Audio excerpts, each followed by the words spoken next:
ਗੱਲ ਕਰੀਏ ਸ਼ਰਮਾ ਜੀ ਮੌਸਮ ਦੀ, ਮੌਸਮ ਮੀਂਹ ਦੇ ਆਸਾਰ ਕਹਿੰਦੇ ਫਿਰ ਤੋਂ ਬਣੇ ਹੋਏ ਨੇ ਤੇ ਫਿਕਰ ਵੀ ਜਿਹੜਾ ਵਧਿਆ, ਫਿਕਰ ਵੀ ਜਾਇਜ਼ ਹੈ। ਮੀਂਹ ਤਾਂ ਪੰਜਾਬ ਦੇ ਵਿੱਚ ਪਿਆ ਉਹ ਸਾਥੋਂ ਨਹੀਂ ਸਮਝਦਾ ਕਿਉਂਕਿ ਅਸੀਂ ਸਿਸਟਮ ਹੀ ਉਹੋ ਜਿਹਾ ਕਰ ਲਿਆ ਕੁਛ ਤਾਂ, ਤੇ ਮੀਂਹ ਪਹਾੜਾਂ 'ਚ ਪੈ ਜਾਓ ਤਾਂ ਫਿਰ ਵੀ ਵੱਡੀ ਵਿਪਤਾ ਸਾਡੇ ਲਈ ਬਣ ਜਾਂਦਾ। ਖਬਰ ਜਿਹੜੀ ਆ ਉਹ ਇਹ ਕਹਿ ਰਹੀ ਹੈ ਕਿ ਪੰਜਾਬ ਦੇ ਵਿੱਚ ਭਾਰੀ ਮੀਂਹ ਦੇ ਆਸਾਰ ਬਣ ਚੁੱਕੇ ਨੇ ਤੇ ਕਿਸਾਨਾਂ ਦੇ ਜਾਂ ਆਮ ਲੋਕਾਂ ਦਾ ਜਿਹੜਾ ਫਿਕਰ ਆ ਉਹ ਫਿਰ ਤੋਂ ਵੱਧ ਗਿਆ, ਖਾਸ ਕਰਕੇ ਉਹਨਾਂ ਦਾ ਜਿਹੜੇ ਹੜ੍ਹ ਪ੍ਰਭਾਵਿਤ ਇਲਾਕੇ ਨੇ ਜੀ। ਪ੍ਰਵੀਨ ਜੀ, ਆਪਾਂ ਦੋ ਦੋ ਦਿਨ ਪਹਿਲਾਂ ਵੀ ਇਸੇ ਮਸਲੇ ਤੇ ਗੱਲ ਕਰਕੇ ਹਟੇ ਹਾਂ ਕਿ ਹਾਂ ਭਾਈ ਪੰਜਾਬ 'ਚ ਇੱਕ ਵਾਰ ਫਿਰ ਬੁੱਧਵਾਰ ਵੀਰਵਾਰ ਨੂੰ ਭਾਰੀ ਮੀਂਹ ਦੇ ਅਸਾਰ ਨੇ। ਬਿਲਕੁਲ। ਮੌਸਮ ਵਿਭਾਗ ਅਨੁਸਾਰ ਜਾਣਕਾਰੀ ਸੀਗੀ ਇਹ, ਜੀ। ਤੇ ਪਰ ਹੁਣ ਅੱਜ ਉੱਥੇ ਬੁੱਧਵਾਰ ਦੀ ਸਵੇਰ ਸਾਡੀ ਹੋ ਗਈ ਹੈ ਜੀ। ਸੋ ਇਸ ਹਵਾਲੇ ਨਾਲ ਅੱਜ ਤੋਂ ਹੀ ਫਿਕਰ ਸ਼ੁਰੂ ਹੈ ਇਹ ਕਿ ਜੀ। ਕਿਤੇ ਫਿਰ, ਕਿਉਂਕਿ ਹਿਮਾਚਲ ਦੇ ਵਿੱਚ 3-4 ਦਿਨ ਮੀਂਹ ਦੱਸਿਆ, ਠੀਕ ਹੈ। ਪਰ ਪਿਛਲੇ ਦਿਨਾਂ 'ਚ ਵੀ ਹਿਮਾਚਲ 'ਚ ਦਰਮਿਆਨੇ ਤੋਂ ਤੇਜ਼ ਮੀਂਹ ਜਾਂ ਰੁਕ ਕੇ ਮੀਂਹ ਲਗਾਤਾਰ ਪੈ ਰਿਹਾ। ਪਰ ਪਿਛਲੇ 5-4 ਦਿਨਾਂ ਦੇ ਦਰਮਿਆਨ ਪੰਜਾਬ ਦੇ ਵਿੱਚ ਹੜ੍ਹ ਪ੍ਰਭਾਵਿਤ ਖੇਤਰਾਂ 'ਚ ਰਾਹਤ ਕਾਰਜਾਂ ਨੇ ਤੇਜ਼ੀ ਫੜੀ। ਸਰਕਾਰ ਨੇ ਵੀ ਕੁਝ ਬੰਨੇ ਬੁੰਨੇ ਲਾਉਣ ਦੀ, ਕੁਝ ਬਚਾਅ ਦੀਆਂ ਕੋਸ਼ਿਸ਼ਾਂ, ਚਾਹੇ ਉਹ ਵੀਡੀਓ 'ਚ ਚਾਹੇ ਹਕੀਕਤ 'ਚ, ਉਹ ਨਜ਼ਰ ਆਈਆਂ।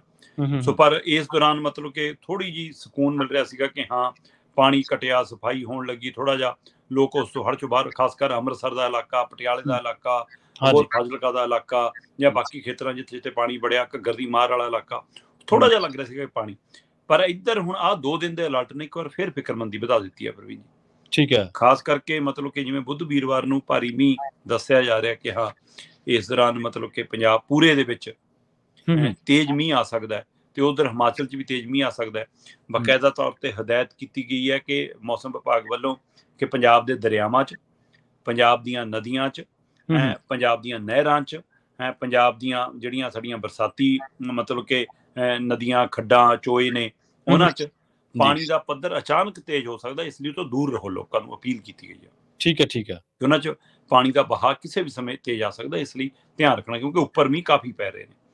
ਇਸ ਸਭ ਦੇ ਦਰਮਿਆਨ ਕਰਤਾਰਪੁਰ ਸਾਹਿਬ ਦਾ ਲਾਂਘਾ ਖੁੱਲਿਆ ਦੁਬਾਰਾ, ਕਿਉਂਕਿ ਉੱਥੇ ਡੇਰਾ ਬਾਬਾ ਨਾਨਕ ਕਰਤਾਰਪੁਰ ਦੇ ਲਾਂਘੇ ਵਾਲਾ ਜਿਹੜਾ ਕੋਰੀਡੋਰ ਹੈ, ਉਹਦੇ ਵਿੱਚ ਬਕਾਇਦਾ ਪਾਣੀ ਭਰ ਗਿਆ ਸੀ। ਉਹ ਪਾਣੀ ਵੀ ਉਤਰ ਗਿਆ ਤੇ ਉਸ ਤੋਂ ਬਾਅਦ ਫਿਰ ਹੁਣ ਉਹ ਲਾਂਘਾ ਖੁੱਲਿਆ। ਪਰ ਲਾਂਘਾ ਖੁੱਲਣ ਤੋਂ ਬਾਅਦ ਅੱਜ ਫਿਰ ਜਿਵੇਂ 2 ਦਿਨ ਅਗਲੇ ਮੀਂਹ ਦੀ ਮਾਰ ਦੱਸਿਆ, ਇੱਕ ਵਾਰ ਫਿਰ ਫਿਕਰਮੰਦੀ ਆ। ਤੁਸੀਂ ਇੱਥੋਂ ਅੰਦਾਜ਼ਾ ਲਾ ਲਓ ਕਿ ਜਿਹੜਾ ਰਾਵੀ ਦਰਿਆ ਹੈ, ਉਹਦਾ ਪਾਣੀ ਇੰਨੇ ਉਫਾਨ ਤੇ ਆਇਆ ਸੀਗਾ ਕਿ ਉਹ ਕਰਤਾਰਪੁਰ ਸਾਹਿਬ ਦੇ ਕੋਰੀਡੋਰ ਨੂੰ ਵੀ ਨਾਲ ਭਰ ਗਿਆ, ਉਹਦੇ ਵਿੱਚ ਵੀ ਪਾਣੀ ਸਾਰਾ। ਸੋ ਇੱਧਰ ਹੁਣ ਭਾਖੜਾ ਡੈਮ ਦੇ ਵਿੱਚ ਪਾਣੀ ਦਾ ਪੱਧਰ ਲਗਾਤਾਰ ਵੱਧ ਰਿਹਾ। ਬੇਸ਼ੱਕ ਉਹ ਇੱਕ ਤੈਅ ਪੈਮਾਨੇ ਤੇ ਪਾਣੀ ਛੱਡਿਆ ਜਾ ਰਿਹਾ, ਪਰ ਹੋ ਸਕਦਾ ਕਿ ਆਉਂਦੇ 2-3 ਦਿਨਾਂ ਦਰਮਿਆਨ ਉਹਨਾਂ ਨੂੰ ਇਕੱਠੀ ਮਾਤਰਾ 'ਚ ਜਾਂ ਵੱਧ ਪਾਣੀ ਛੱਡਣਾ ਪੈ ਜਾਵੇ।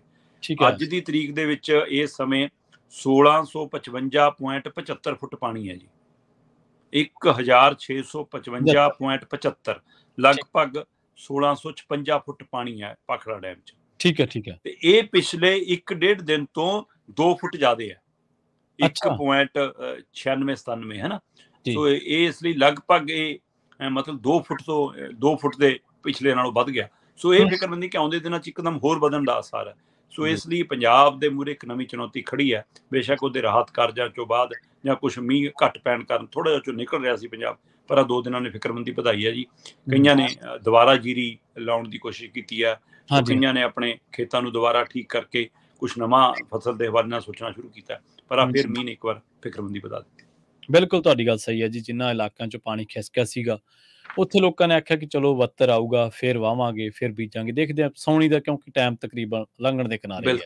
ਹੁਣ ਤਾਂ ਜੇ ਉਮੀਦ ਹੈ ਤਾਂ ਉਹ ਹਾੜੀ ਤੋਂ ਆ, ਪਰ ਜੇ ਇਸੇ ਤਰ੍ਹਾਂ ਚੱਲਦਾ ਰਿਹਾ ਤੇ ਉਹ ਵੀ ਉਮੀਦਾਂ ਮੱਧਮ ਪੈ ਜਾਣਗੀਆਂ। ਔਰ ਬੜਾ ਜਨਜੀਵਨ ਜਿਹੜਾ ਉਹ ਪੰਜਾਬੀਆਂ ਦਾ ਬੁਰੇ ਤਰੀਕੇ ਦੇ ਨਾਲ ਪ੍ਰਭਾਵਿਤ ਹੋਇਆ।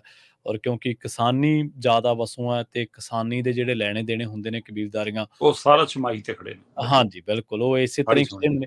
ਹਾੜੀ ਵਾਲੇ ਖਰਚੇ ਸਾਉਣੀ ਤੇ ਖੜੇ ਹੁੰਦੇ ਨੇ, ਸਾਉਣੀ ਵਾਲੇ ਖਰਚੇ ਹਾੜੀ ਤੇ ਖੜੇ ਹੁੰਦੇ ਨੇ।